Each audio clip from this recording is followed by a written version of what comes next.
Hi, in this video I am going to go through and show you how to verify the position where primers will blast and determine if they are good for your targeted analysis.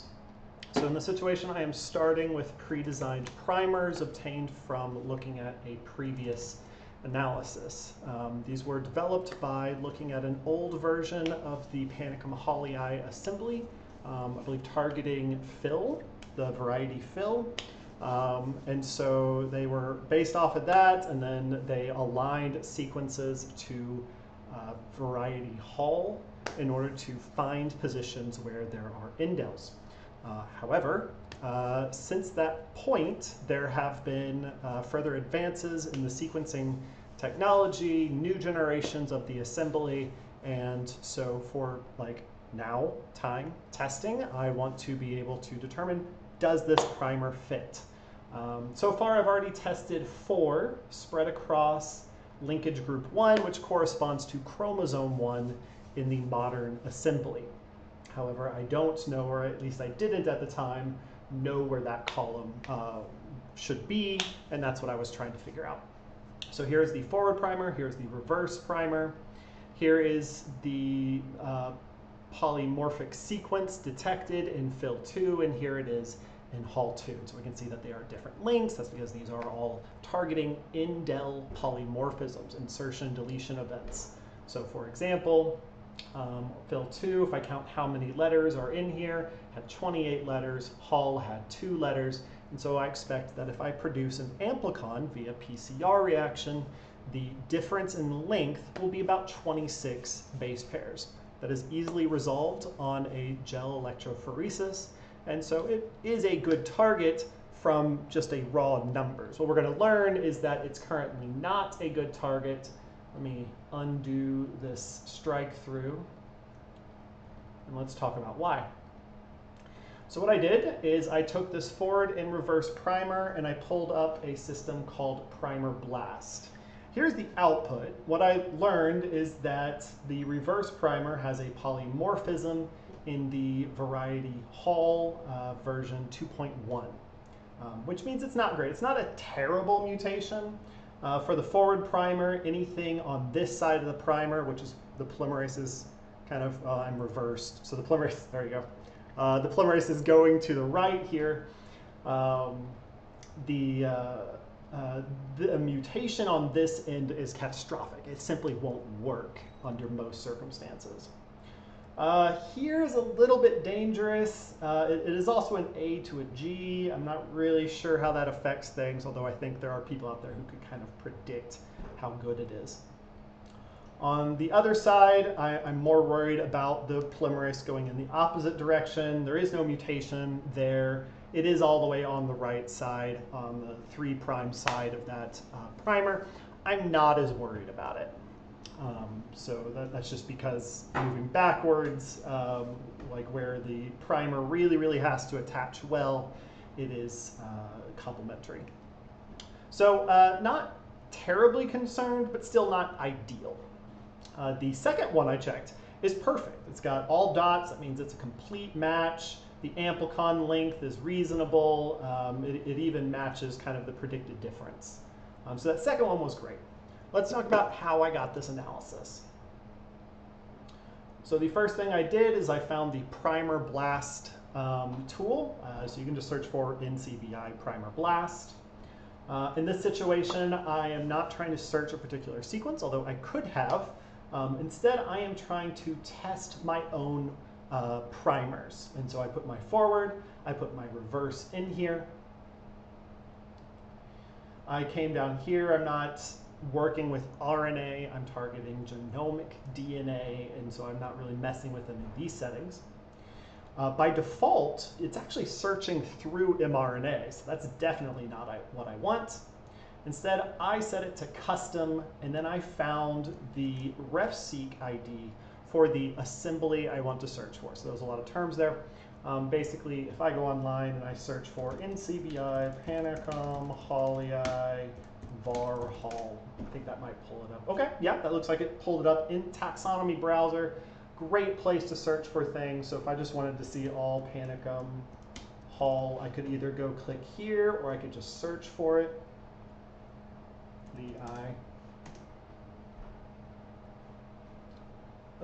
There you go. Do you mean a correctly spelled version of that? It's kind of hard to see. Let me make that a little bit bigger. Yeah, do I mean a correctly spelled version? Yes, I did mean that. If I look here, there are different versions that I could kind of search through. Here is a population of actually what I am trying to analyze, a mixture population. But here is Philippines and here is Hall. So I started with Philippines to confirm it. Then I moved on to Hall. For Hall, the assembly data is, well, we can see lots of different pieces of data, but the assembly data is the one that contains the genome's assembly. I know there's a genome file. You might be able to get to it through there, but the assembly is the actual sequence data, whereas the genome page is more about information on the genome than the actual sequence.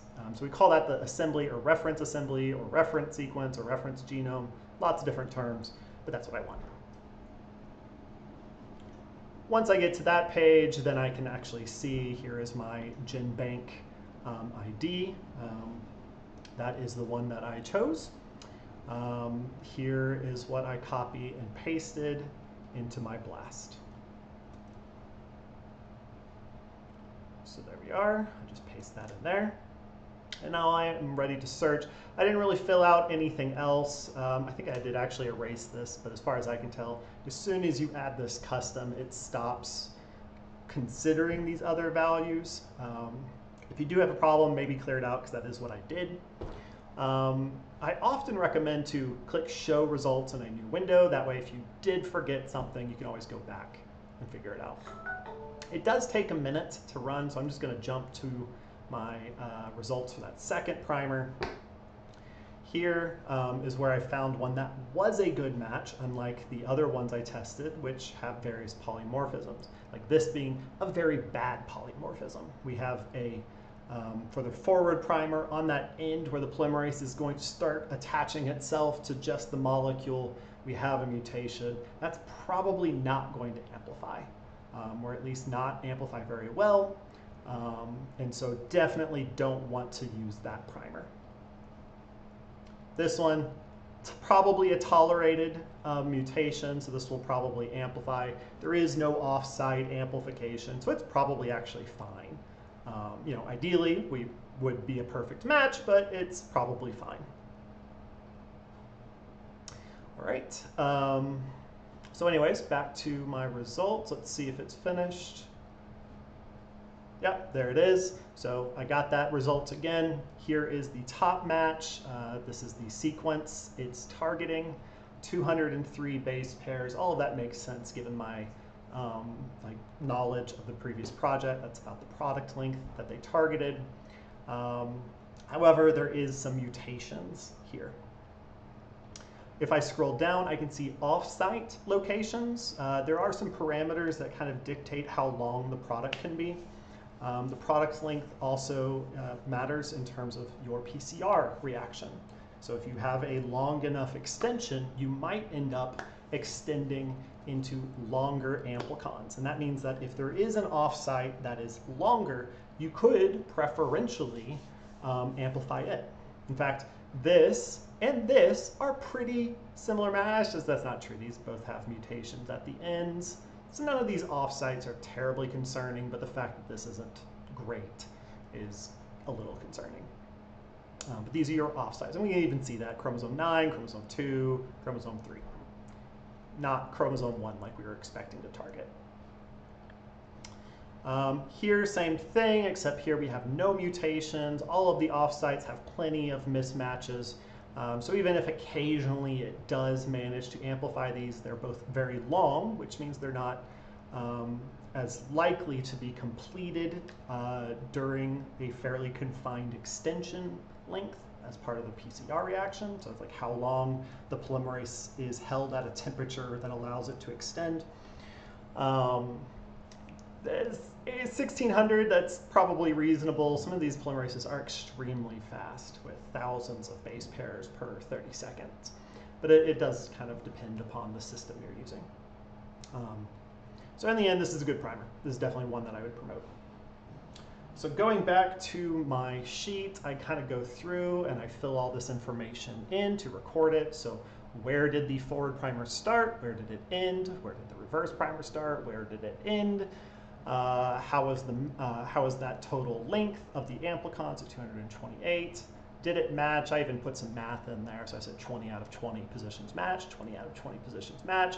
No major offsite. So a major offsite would be if you saw just a very similar amplicon on a different locus, especially if there's any mutations in the original, is when you have to be worried about that. You know, for PCR reactions, you can tolerate priming at an off-site as long as your reaction doesn't get confusing because of those off-sites, or if all of the amplification occurs in those off-sites. But you know, those were like all thousands of base pairs, very distinct from my 228 base pair amplicon. So even if I was separating it on a gel, I would easily be able to tell the difference. On the other hand, if I'm not running it on a gel, I'm doing something like sequencing. If I'm amplifying a bunch of other sequences, that can be a problem and prevent me from getting good sequence data out at the end. These are specifically targeting indels so that we don't have to sequence. We can simply separate the fragments on a gel electrophoresis and go from there. I then repeated that process for the hull, so that meant I had to go change that parameter. So you saw me align to hull, but the first time I ran this, I aligned to Philippes. Philippes has a few different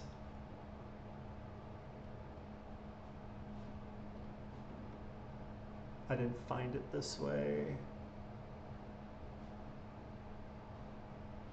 Let's just try clicking on hull. There we go. So I just went to the hull itself. That's how I found this Panicum Hull AI version 3.1. You know, it is sometimes a little bit of an exploration. Once I got here, though, I did get the ref-seq number. I'm not sure which one I use. It should be the same data unless somebody's messed something up. I didn't really check that. I just copied whichever one of these worked. And then I relied on the fact that it does, you know, thankfully report what its target template is, so I can record that information. So I can go in and see that, yeah, I targeted. See a little pop up on my screen. I may have just opened several. Yep, just to, so I can see that that is explicitly what it's targeting. Anyways. All right, so then I repeated all of that from Phil, but I did it on a second time on hull. Make that a little bit smaller. At this point, I started like just doing 19 out of 20, but remembering that it actually is quite helpful to know where the mutations are, I actually started pasting in those matching segments if there were any mutations. So like this one, I didn't put anything. I said 20 out of 20. But this one I pasted in that report because that gives me some information in the future. Information like this one I definitely don't want to do, and that this one may be tolerated, and this one probably tolerated. A single mutation, the other one was fine. This one being right in the middle of the primer, probably still going to anneal, especially since there was no offsite predicted amplicons. So probably good. It's definitely good, or at least as far as I can detect, good. And so that's going to be my target for chromosome 1. Okay, I hope that helped, and good luck.